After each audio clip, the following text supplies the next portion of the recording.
The invitation. Will अपनी girlfriend किरा के साथ हॉलीवुड हिल्स स्थित अपनी पूर्व पत्नी ईडन के घर जाता है, जो अपने नए पति डेविड के साथ डिनर पार्टी आयोजित कर रही है। अपने छोटे बेटे टाई की आकस्मिक मृत्यु के बाद विल और ईडन का तलाक हो गया। ईडन की मुलाकात डेविड से मैक्सिको में एक शोक सहायता समूह में हुई। उनके अन्य डिनर मेहमान टॉमी और उसका प्रेमी मिगुल और दोस्त बेन, क्लेयर और जीना हैं। जीना बताती है कि उसका प्रेमी चोई देर से आ रहा है। ईडन सैडी से मिलवाती है, एक लड़की जिसे वो और डेविड मैक्सिको में मिले थे और जो अब उनके साथ रह रही है। शाम भर विल अपने पुराने घर में घूमता रहता है और ईडन के आत्महत्या के प्रयास सहित यादों को ताज़ा करता है। रसोई में विल देखता है कि ईडन ने बेन को थप्पड़ मारा जब उसने दर्द को दूर करने के उसके विचारों के बारे में मजाक किया।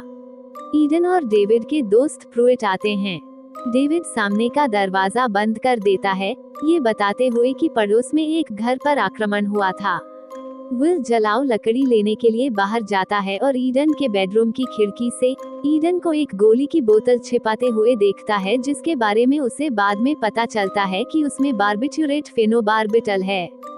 डेविड और ईडन अपने मेहमानों को एक पंथ जैसे समूह के बारे में बताते हैं, जिसमें वे प्रूइट और सैडी के साथ शामिल हुए थे, जिसे द इनविटेशन कहा जाता है, जो लोगों को उनके दुख से उबरने में मदद करता है। डेविड सभी को एक वीडियो दिखाता है जिसमें समूह के नेता डॉक्टर जोसेफ एक मरती हुई महिला को सांत्वना देते हैं जब वह अपनी आखिरी सांसें ले रही होती है। फिर मेहमान आई वॉन्ट का खेल खेलते हैं, जिसमें सैडी जीना को चूमती है, ईडन बेन को चूमती है और प्रूइट अपनी पत्नी की हत्या करने और जेल में समय बिताने की बात कबूल करता है। डेविड एक अशांत क्लेयर को न जाने के लिए मनाने की कोशिश करता है, लेकिन विल उसे चुनौती देता है। क्लेयर प्रूइट के साथ जाती है, जिसकी कार क्लेयर के रास्ते में आ रही है। विल देखता है कि प्रूइट क्लेयर को उससे बात करने के लिए नजरों से दूर ले जाता है और डेविड विल को बहुत ज्यादा संदिग्ध होने के लिए फटकार लगाता है।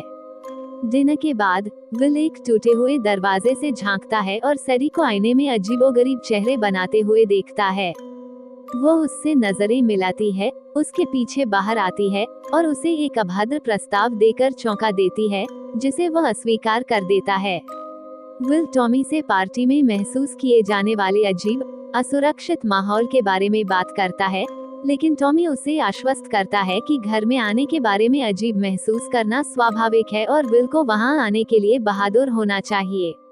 वह पार्टी में वापस लौटता है जबकि विल बाहर रहता है। विल को आखिरकार एक सेल फोन सिग्नल मिलता है और उसे चोई से एक वॉइस मेल मिलता है जो दर्शाता है कि वह अन्य मेहमानों से पहले ईडन और डेविड के दरवाजे पर था।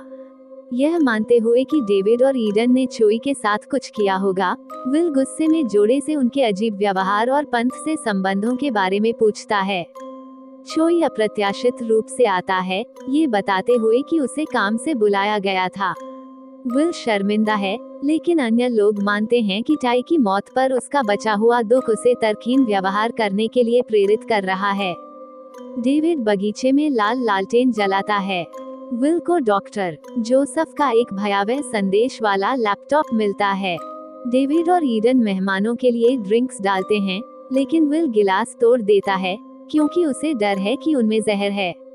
सैडी विल पर हमला करती है, जो अनजाने में उसे हाथापाई में बेहोश कर देता है। जीना, जिसने विल के हस्तक्षेप से पहले अपना ड्रिंक पी लिया था, गिर जाती है और मर जाती है। डेविड, प्रूइट और ठीक हो चुकी सैडी मेहमानों पर हमला करते हैं, जिसमें मिगुल, चोई और बेन की मौत हो जाती है। विल, किरा और टॉमी भागकर घर में छिप जाते हैं। विल डेविड को ईडन से यह कहते हुए सुन लेता है कि उन्हें चुना गया है और उन्होंने जो शुरू किया था उसे पूरा करना ही एकमात्र तरीका है जिससे वे पृथ्वी छोड़ सकते हैं और अपने दर्द से मुक्त हो सकते हैं। विल सैडी से फायरप्लेस पोकर लेता है, जिसे वह अपनी चोटों से मरता हुआ पाता है। प्रूइट विल और किरा को ढूंढता है और उन पर हमला करता है, जो उसे शराब की बोतल से पीट कर मार देती है। ईडन विल को गोली मार देती है, जिससे वह घायल हो जाता है, फिर पश्चाताप में खुद को पेट में गोली मार लेता है। डेविड चाकू लेकर बचे लोगों का पीछा करता है, लेकिन टॉमी हथियार छोड़ देता है और उसे चाकू घोंपकर मार डालता है।